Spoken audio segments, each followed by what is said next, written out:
Okay, when we left off last time, we were in the grips of the Great Depression. FDR was doing anything he could and trying to mitigate the negative economic effects of the 20s and the failures of World War One. So now we're going to get somewhat sidetracked and distracted from the American narrative because of what's happening in Europe.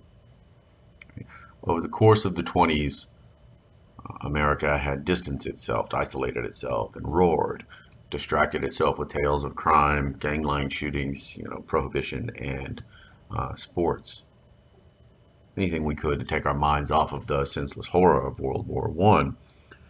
Well, for the 20s in Europe, it was a precipitous slide towards economic depression and a rise of totalitarian nations in Europe, whether it be Benito Mussolini in Italy, whether it's Joseph Stalin and his seizure of power in the Kremlin and the Soviet Union, or whether it was the rise of a seemingly obscure Adolf Hitler to the leadership of Germany through his availing himself of popular politics and the Nazi Party. Now, the Nazi Party started out as one of the many fringe groups in the 20s. Hitler is going to serve a little time in prison for trying to seize power violently in Munich. And when he emerges from prison, crystallizes his thinking, his thoughts on how to bring Germany back to greatness. And it was through the use of powerful, evocative speeches and extreme nationalistic identity, blaming everyone else for all of Germany's problems except for themselves. You blamed the Jews, you blamed Europe, you blamed the US, you blamed everyone for all of the problems that the Nazis or that Germany had. And he's going to be very successful in taking an economically downtrodden and humiliated Germany and reviving German nationalism and German identity. And to the point that by 1932, the Nazi Party is the majority party in the Reichstag, which is the German parliament. Now, once having a majority, the Nazi Party is able to pass what was called the Enabling Act. March 23rd, 1933, this act passes, essentially giving Hitler dictatorial powers for 4 years. Now, when we look at all of this, and clearly from our point of view, Hitler is one of the most evil men in history. His racial policies, his demagogic ways certainly make him on that list of infamy. So why did Germany go with him? Why does Germany think this is a good idea? Well, when you're in the depths of the Depression and the outcome of the Treaty of Versailles had left you with all of the war guilt. Germany was saddled with $33 billion in reparations. That was a crippling amount. It was a punitive amount, an amount that was just unpayable in the state of Europe after World War One. And yet it was still done. It was perpetrated on them by the British, the French, and even to a certain extent the Americans. They weren't even in the room while all of this was being discussed. And so it leaves a significant amount of animosity and of anger and of vitriol that is going to manifest itself in that Hitler is going to tap into. And he's going to be very successful at that. So many people in Germany are going to have to say, you didn't beat us to Britain and France. We surrendered. We sued for peace. We wanted an end to this destructive war because we threw out the Kaiser. We changed governments because we no longer agreed with the course that government was taking, and yet we're being punished significantly for it. When there are points to be made that, well, maybe the Soviets had a part to play. Maybe the Austrians had a part to play in all of this. Meanwhile, when you look at the German economy, they've got millions unemployed. Okay, production's down 40%. Their banking system is collapsed, and everyone looks to Versailles as that bitter, harsh treatment for the German people in the aftermath of World War I. Now, if you're on the extreme left, if you're on the broad socialist, or even if you're trading from the other direction and looking at the communists in Russia or Soviet Union, Hitler's going to view them as the enemy and go after them. But the propertied classes of Germany are going to throw their support behind Hitler and the Nazi Party, believing that they're the only ones that could stop the anarchical, the socialist, the organized disruption of the peaceful running of a German state. Now, a lot of the right, a lot of the rich conservative right, thought that they could control Hitler, they could channel that anti-Semitism, and that they could channel that anger. But also, when he's talking about the resumption of German greatness and the place that Germany needs to play in the world stage, that fed into a lot of people's nationalistic identity as well. He's not the only one playing that. And like I said, Mussolini, Stalin, others are playing into that fascist game. Now, I will say one thing before we move on from the Enabling Act. This Enabling Act basically empowers him to do anything and everything to help get Germany out of the Depression, help get them out of economic desolation. That's not that unsimilar for what we gave to FDR. He tried anything and everything to help get us out of the dire economic depression that we were in. And it goes back to this old idea that I like to talk about, this Jeffersonian idea that he was very fond of Europe, but he thought somehow that they were too corrupt, too old, that the old animosities, the old grudges, the old wars, and the old scores to settle wouldn't let them move on from the warfare, the destruction, the complications of the previous centuries. That somehow this was just Europe's destiny to continue to devolve themselves into warfare and destructive war, because essentially America and Europe are going to do the same things, yet we do not go as far as they do in that nationalistic fascist rhetoric. Now, Jefferson would have called that American exceptionalism and the virtue of our populace. Other people have had different words to say about that. Now, once Hitler has power in Germany, he's going to move to restore Germany to a place of primacy and of power again. And he's going to start to remove some of the shackles of the League of Nations. Okay? He's going to leave that league, just walk out. It was never really an effective arbiter of world peace because the United States wasn't there, and it was, for the most part, largely toothless. It didn't have an enforcement body. It didn't have the willingness to use force, and it simply didn't have American authority attached to it. He stops reparation payments, doesn't even pretend that he's going to pay any more of it. That $33 billion, gone. Now, in 34, when all of this is coming down, there had been a significant rethink about the necessity of reparations and about Versailles. The thought that it was too harsh, the thought that it was too punitive, the thought that Germany paid too high a price for its involvement. And as I said, maybe there were some other people to blame. Maybe there were some other people that might share the burden of that. And so when Germany leaves the League and ends reparation payments, everybody said, that's okay. Policy of appeasement. That we don't want to return to war. And as Hitler starts to rearm himself, creating a new air force, expanding the army, 500,000 men, that's technically against the Treaty of Versailles, and that is a violation of it. But everybody says, that's okay. Next, in March, and it's almost as if Hitler is trying to figure out where they're willing to go to war for. Where's France? Where's Britain? Where are they willing to go back to war to stop him? And it's like a child testing the limits of what they can get away with. Okay? These territories under the Treaty of Versailles, the Rhineland, were demilitarized.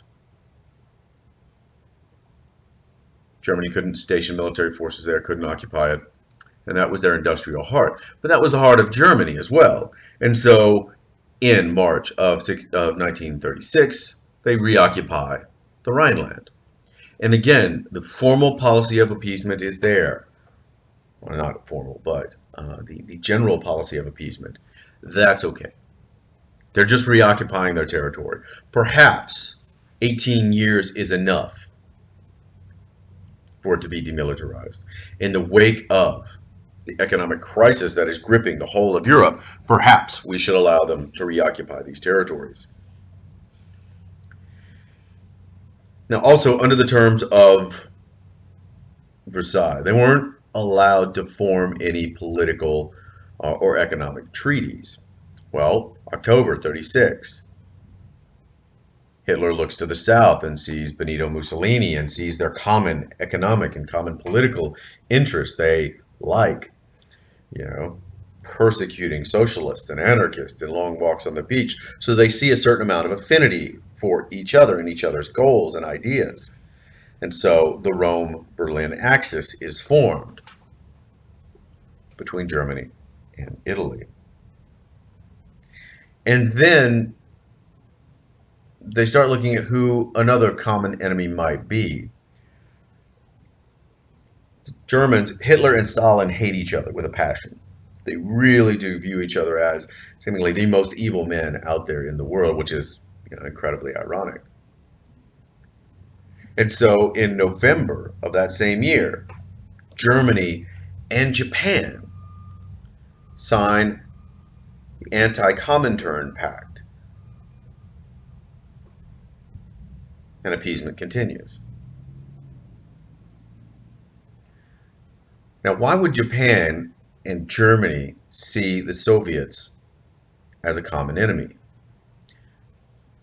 Well, one's on the Western European side, the other's in the Pacific Rim. For Japan, their goal was to dominate the Pacific Rim, gain more and more access to raw materials, ores, oil, coal, all of the materials necessary for them to become a greater industrial power. And so very much in their mind, if Germany's on their western front and Japan's on that far eastern front, well, perhaps they can serve as a wedge against each other or as a block against each other as the possibility of war might come and might, press upon them.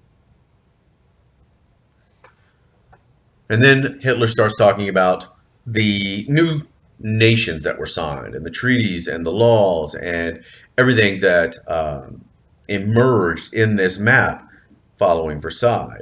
We've reoccupied German territory here in the Rhineland, but in the Austrian territories here, particularly in the west, had a heavy Germanic presence. You had a Slavic, you had a Hungarian, you had a more diverse, and you had a Czech population over here in eastern Austria. But this western area was very much German, including Hitler. Hitler was born in Austria at this point now. Now, this is more of a backlash against Versailles and against the just willy-nilly drawing of maps and creation of nations, in a map room in the aftermath of that war. And so for people who are like, okay, is that it? Is that all you want? The reunification of the German peoples. And Hitler begins to talk about the need for Lebensraum, living space, breathing space for the German peoples, and the reunification of the German peoples under one government. And so Europe turns a blind eye to the formal annexation of Austria. And Hitler had done a very good job of infiltrating German spies and agents into Austria to undermine Austrian autonomy and to allow a vote that said they wanted to rejoin Germany. In September, Hitler talks about the Sudetenland, and it's this region here of Czechoslovakia that's highlighted in orange. Now, the Sudeten region was largely populated by Germans, had a very high German majority. but yet it had been drawn and cut away from Germany and created this catch-all, Czechs and Slovaks and Czechoslovakia. And so at a conference, September 29, 1938, Prime Minister of Britain and the Premier of France and everybody going to come together, and they're going to sit Hitler down and they're going to say, okay, that's it. No more. Neville Chamberlain is going to go back and say, hey, by giving the Sudeten region to Hitler, we've appeased him. We have avoided war. We have, in his mind, secured peace in our time. Now, we all know that that's not the case. We all know that World War II is coming. But Neville Chamberlain was part of an appeasing group in Britain that were guilty or felt guilty about enforcing the Treaty of Versailles upon Germany and wanted to make things better, make things right. At this point, Hitler is convinced that Europe simply will not go to war over anything and believes that he has carte blanche to do essentially whatever he wants. Meanwhile, in America, we still have the memories of World War I fresh in our minds, and we are going to continue this push for isolationism. 2/3 of the United States believed it was a mistake, and on both sides, both liberal and conservative. The liberals feared the damage done to progressive reforms and the undermining of civil liberties and the massive expansion of federal power. So they were looking at our involvement of the war as that type of mistake, that it took money and men and attention away from the reforms, the badly needed reforms that we needed. And so we don't want to see that negative lesson learned for the New Deal. We want to make sure that we continue to reform and continue the policies that are ongoing with the New Deal. Meanwhile, they don't want to see our freedom of speech and our civil liberties undermined like they were in World War I.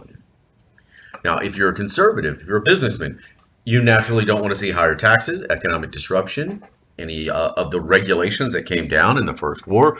You want the government to continue to stay out of business, and you want to be able to make as much money as you possibly can. Others are simply just saying, look, I'm against Hitler, I'm against fascism, but why should we do what you're unwilling to do? It's your trouble, it's your backyard, it's your problem. This is proving exactly the point that George Washington was articulating in his farewell speech, that the involvement in European politics is going to drag us into conflicts that are not our own. And meanwhile, most people are looking at businesses and saying, look, you're just trying to get us into this because you want to make money. Or you're trying to drag us into it because you want to sell more to Germany, because you want to sell more to Britain, because you want to sell more to everything else, whether it was Standard Oil or DuPont or General Motors. They're all selling as both governments, both British, French, and German, are extensively rearming, to the point that Dow Chemicals, when they asked what people do with all of these things that could be used to, well, to make bombs, to make munitions, they simply do not inquire to the uses of these products. We're just interested in selling them. It's kind of like someone at a convenience store that doesn't ask the question, hey, I need a can of gasoline and a book of matches, and then next door there's a house fire. Well, I didn't imagine that's what they would do with it. Of course you knew what was going to happen. In the midst of a riot, you sell somebody a gas can and some matches. Wow, what do you think is going to happen? We're selling them munitions, and we're selling them the chemicals to help make munitions and bombs. What do you think is going to happen? Now, it's really easy to say that you're not interested because you're in the midst of an economic depression. I don't really care what happens. I just need to move product. I need to get people back to work. But a lot of people are going to be very, very leery of business interests, because some people are going to say we even got into World War I because we needed to protect economic interests in that region to begin with. So Congress is going to respond by passing a series of acts designed to keep us out of those practices, particularly business practices, that led us to World War I. 1935, we prohibited the arms shipments to either side. Okay. But not until the President declared the existence of a state of belligerency. Okay. The President had to say a state of war exists in this country right now. Okay. That'll come into play when we talk about the Pacific Rim, because this not only deals with Europe, this deals also with the wider world. So if we're trying to keep America out of foreign wars, we can't ship arms to either side in a war, but that war has to be declared as a state of belligerency by your president. 1936, we can't loan any money, but we don't want to miss out on the economic benefit of two nations going to war, so we introduce what's called cash and carry. You pay cash for it, no credit. You carry it off on your own ships. We'll let you buy all the non-military goods you want. Use your ships to avoid it. And we also are going to put a prohibition on American citizens traveling on either German or British or French ships. Meaning, we don't want another Lusitania. We don't want hundreds of Americans killed when the Germans torpedo a British ship because it's carrying wartime munitions. We don't want that type of accident to happen and lead us, force us, or compel us into joining this war effort. The U.S. is ardently determined to remain out of future European conflicts, or at least for the next few years. FDR is going to have a little bit of a changing view on this, and an evolving view. Now, he started out early on, just like his famous cousin, as an interventionist, as an expansionist. But he had experienced World War I. He was part of the administrations under Wilson. He had seen the horror of it. And in the 30s, he expressed a lot of these isolationist opinions and was certainly very grateful with the thought that the Munich Accord might secure, and hoped, as Chamberlain had said, peace in our time. You can be a skeptic if not hopeful. So he was hopeful but skeptical of the ability of Europe to stay out of all of these conflicts. He is going to express caution and unease at the scale of persecution of the Jews. 35, 36, 37 sees a series of laws passed stripping the public life of Jews away in Germany. The first physical concerted attacks happened across November 9th to 10th, the Kristallnacht, or the Night of Broken Glass. Sees targeted attacks on Jewish synagogues and businesses, hundreds killed. And then you start to see the beginnings of camps, of Jews being rounded up and moved to concentration camps, roughly around 20,000 in that 1938 year.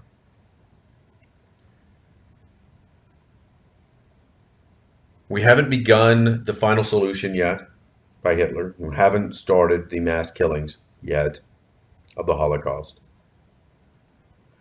But FDR is going to privately get on the phone and chastise Britain and chastise France for failing to do anything about it. But of course, FDR doesn't push Congress to sever trade with Germany or to allow increased Jewish immigration into the United States. At the height of a depression, do you want penniless Jews coming to your country? A lot of Congress didn't, in part because of economic, but in part because of anti-Semitic ideas that we simply did not care of the plight of the Jewish people. And the voyage of one ship, the St. Louis, really shows that in 1939, as the St. Louis was a group of German Jews that were trying to escape the Holocaust and were traveling around and kept getting denied at every point of entry. They came to the Caribbean, denied. Came to America, denied. Went to Britain, denied. Eventually, they wound up going back to Germany. And about half of the citizens that were on that ship died in concentration camps. So it is a stark reminder of some of America's failings to live up to the grand ideas that we talked about. We chastise Germany for failing, but yet we fail ourselves. And so it does remain a stain on the American conscience that we failed to do enough early on. And this is what's going to help change FDR's position. And that finally, after being granted the Sudeten region, Hitler just finally takes the whole of Czechoslovakia. Now, these are not German-speaking peoples. These are Czechs. These are Slovaks. These are ethnically non-Germans. But what he's looking at is a reunification of what was once Germany, of taking East Prussia here and part of what is now Poland and Czechoslovakia and Austria, and reuniting it as a whole, creating that Third Reich, if you will. Once this happens, FDR starts to quietly prepare, asking for more funds to build up the Air Force, agreeing to sell bombers to the French in 1939. Secretly, FDR is moving along. And as we move into 39, Hitler's looking at this corridor. It's called the Danzig corridor. There's a town right here, Danzig. And we drew Poland back onto the map for the second time, in European history after it's partitioned by either France or the Russians or anyone else in the German territories. We draw it, and we can't establish a landlocked Poland, so they need some access to the North Sea through the Baltic and through the north. So we separate East Prussia from Germany, and these are the traditional German areas. So this corridor really bothers Hitler. And in the end, August of 39, Stalin and Hitler agree to partition Poland right down the middle. They sign a non-aggression pact. The Russians take Estonia, Latvia, Lithuania, and the eastern half of Poland. Meanwhile, the Germans roll their tanks in on September 1st, 1939. So we've been testing the limits of appeasement. How far would they go? How far would they go? Well, the seizure of Czechoslovakia wasn't enough. Unfortunately, the taking of Poland is what it took for Britain and France to declare war on Germany. America is going to quickly act and approve cash and carry exports of arms to the Allies to stop German aggression. Opponents in American Congress, isolationists, are going to say, we can't be the arsenal without becoming a target. We're putting ourselves in harm's way if we sell to the British, if we sell to the French. FDR proclaims he would use all methods, short of war, to assist the Allies. He's clearly chosen a side.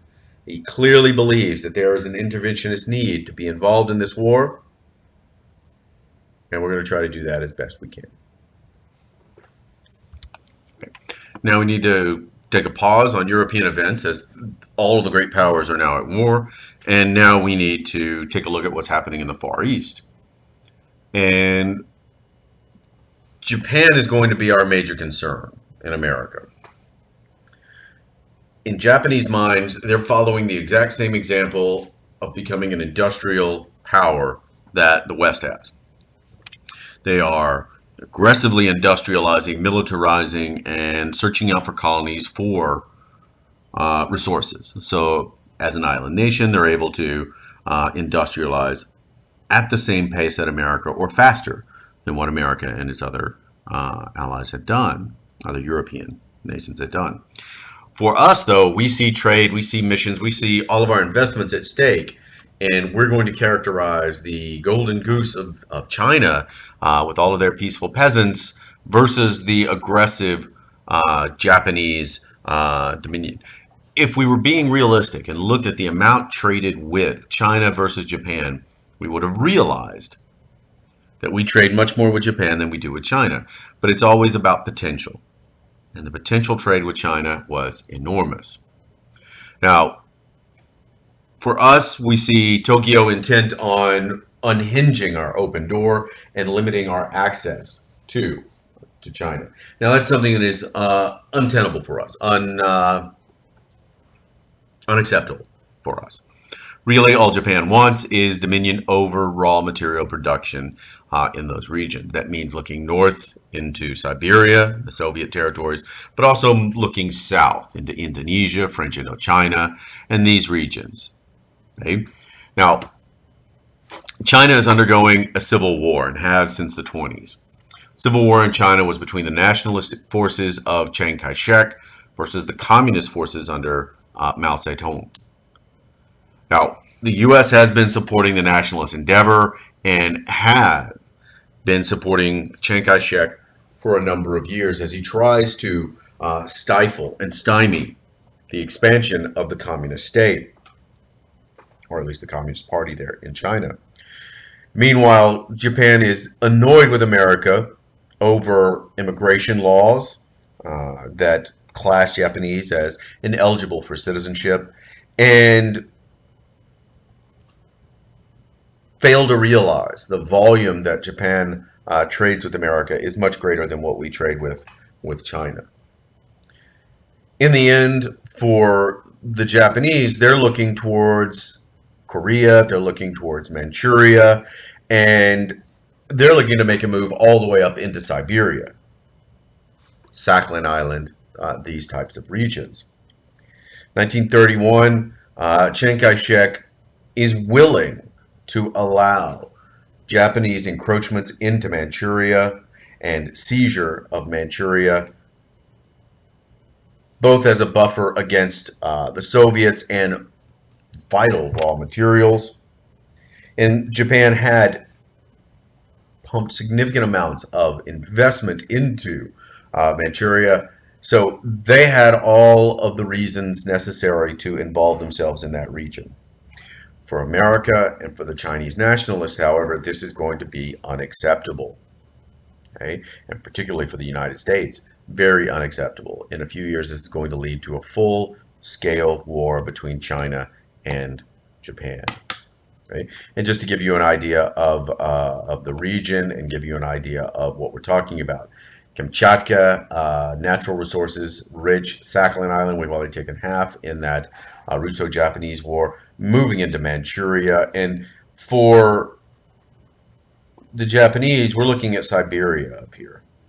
Okay? That's what we're really looking for in terms of, and hence why we have that non-aggression pact with, or the anti-Comintern pact with the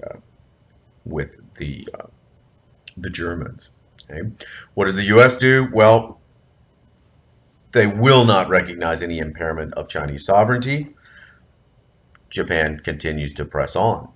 By 1937, Chiang Kai-shek is compelled to go to full-scale war with the Japanese, and it goes incredibly badly for the Chinese. Beijing is seized, coastal cities seized. The Chinese government of Chiang Kai-shek continues to move and relocate as it's being pressured and harassed and harangued by Japanese forces. The U.S. calls it disgraceful, ignoble, barbarous, but he won't call it a war. He won't call it a war because we can continue to sell munitions to Chiang Kai-shek. So that's that problem. That's that idea. That's that reason why that declaration of a state of belligerency is important in that Neutrality Act. Now, coming along with October 5th, 1937, FDR gives a speech where he wants to basically quarantine, isolate. In Japanese minds, this means hemming in their territorial ambitions. FDR is going to continue to loan money and military equipment to Chiang Kai-shek. Japan is now starting to realize, apart from being a peaceful trade partner or an ally, the United States is now the main threat to their declaration of a new order. They want a self-sufficient Japan, a pan-Pacific co-prosperity zone, almost a Japanese version of the Monroe Doctrine, where they will be the arbiters of stability in that region, keeping the destructive colonial powers out of that region. So, at the outbreak of war in Europe, our problems in the Pacific Rim were at a stalemate. How are we going to turn? Japanese actions are going to determine how things go and continue to go in the Pacific Rim. Okay? So we head back to the European sphere. We head back to it. That our public opinion, despite all-out war, is overwhelmingly anti-war. FDR's policy gradually moves us towards supporting, but he can't come out and say we're at war. He is extremely hemmed in by our isolationist ideas here in America. As we move into the spring of 1940, the German Blitz sees the fall of Denmark, Norway, the Netherlands, France, all capitulate. And by the summer of 1940, Britain is the only one left standing fighting Hitler in Europe. As summer becomes fall in Britain, it becomes clear Hitler is looking to achieve air supremacy as a prelude to a full-scale invasion of Britain. This is commonly known as the Battle of Britain. FDR, when talking about everybody who believes isolationism can still work, he calls them ostriches. Pull your head from the sand, unbury it. We have to do something. In May of 1940, as the summer comes on, he begins selling surplus military equipment. By July, he's trading 50 old American destroyers for leases and military bases, Newfoundland, Jamaica, Bermuda, proclaiming that the United States must become the great arsenal of democracy. So many people in America are still not convinced, not ready to jump into this war with both feet. Meanwhile, FDR is encouraging them, urging them to get on board with all of this, and he compels them to begin debating the Lend-Lease bill. The idea of this Lend-Lease bill is to lend weapons to your allies rather than sell them. Mainly because Britain doesn't have the ready capital to buy them right now. I can lend you some destroyers. I can lend you some guns. I can lend you some cannon in return for a lease for an Air Force base in Britain or for an Air Force base in Greenland or anywhere else. We still have a lot of those Air Force bases even today. FDR was quoted saying, if your friend's house is on fire, you don't sell him a water hose. You lend it to him, and then he'll pay you back when he has the money.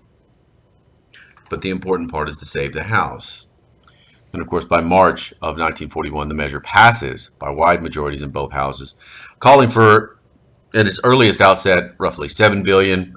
By the end of the war, we've basically lent the value of $50 billion to the Allied cause. Now, you got to make sure that they get that water hose safely, so we're going to send our naval patrols halfway across the Atlantic to ensure safe delivery. Because the British are running low on frigates, on ships, capital ships. So, we're going to escort them halfway across the Atlantic. We send troops to Greenland. We dispatch Marines to Iceland.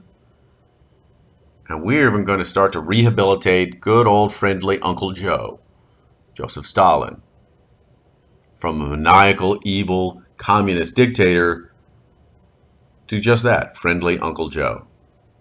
And we're going to try to rehabilitate him to the point where people forget about him being a communist and worry about fighting Hitler. Out here on the middle of the Atlantic, Winston Churchill comes and meets in person FDR for the third time in his life, but first time as Prime Minister and FDR as president. They signed the Atlantic Charter, and they set a common set of war goals: collective security, disarmament, self-determination of nations, freedom of the seas, economic cooperation, all very Wilsonian in their ideas. Very 14 points, and peace without victory in their tone. Very idealistic. But they know at this point war is coming. And by shepherding these deliveries halfway across the Atlantic, we're putting American ships of war into harm's way, into German U-boats. And it's almost a matter of time before incidents begin. And that doesn't take long to happen. Okay? You start to see incidents like the USS Greer, pictured here, sailing out of New York Harbor. It was fired upon by a German U-boat. Following that incident, American warships have shoot-on-sight permission for all German U-boats. And we're also going to send our ships of war to convoy British merchant ships all the way across the Atlantic. This constitutes an undeclared naval war with Germany. Following those declarations, the USS Kearney and Reuben James are sunk off the coast of Iceland. Congress revises the Neutrality Acts and the necessity for Lend-Lease. We're going to allow transport of munitions to Britain on American ships. We're headed close to war. It's only a matter of time. It's an undeclared naval war in Britain. With Britain. It's an undeclared allied war with Britain against the Germans in the Pacific. Sorry for the confusion there. But this isn't enough to get 100% of the American populace behind this war effort. This one would have constituted a rather lukewarm support for the war. It's going to be the situation in Europe and in the Pacific that is going to drag America kicking and screaming into the war. Okay. Now, September of 1940, Germany, Italy, Japan signed the Tripartite Act. Sort of your Axis powers against the Allied. So FDR takes the extreme action, or at least in his mind, the justified action, of embargoing aviation fuel and scrap metal to Japan. I'm trying to economically punish you for signing a treaty with enemies of the United States, if you will.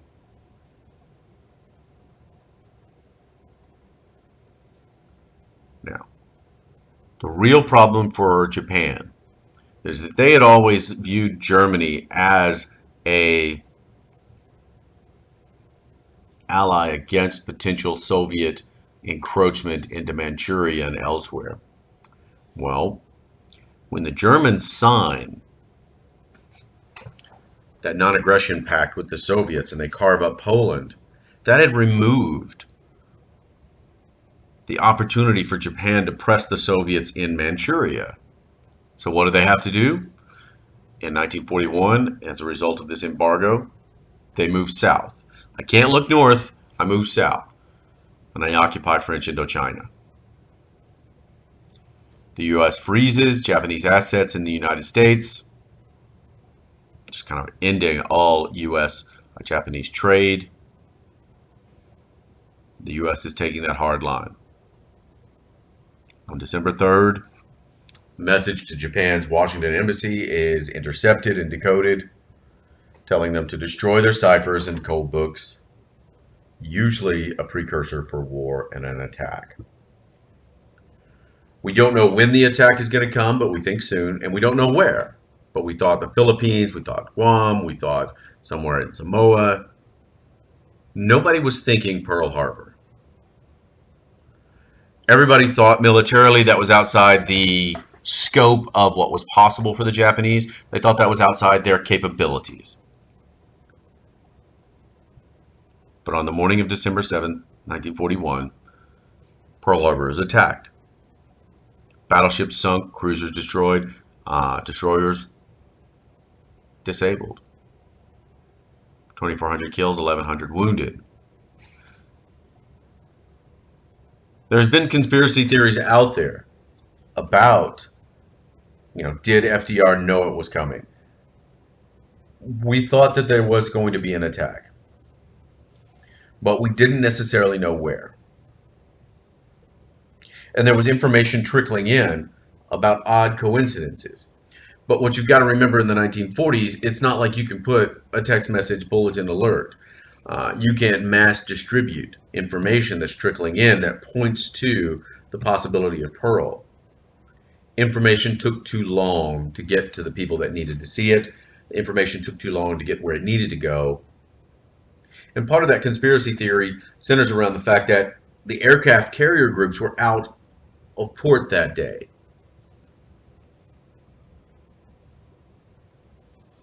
That you protected what was most important for you. Well, at that point, it wasn't what was most important for you.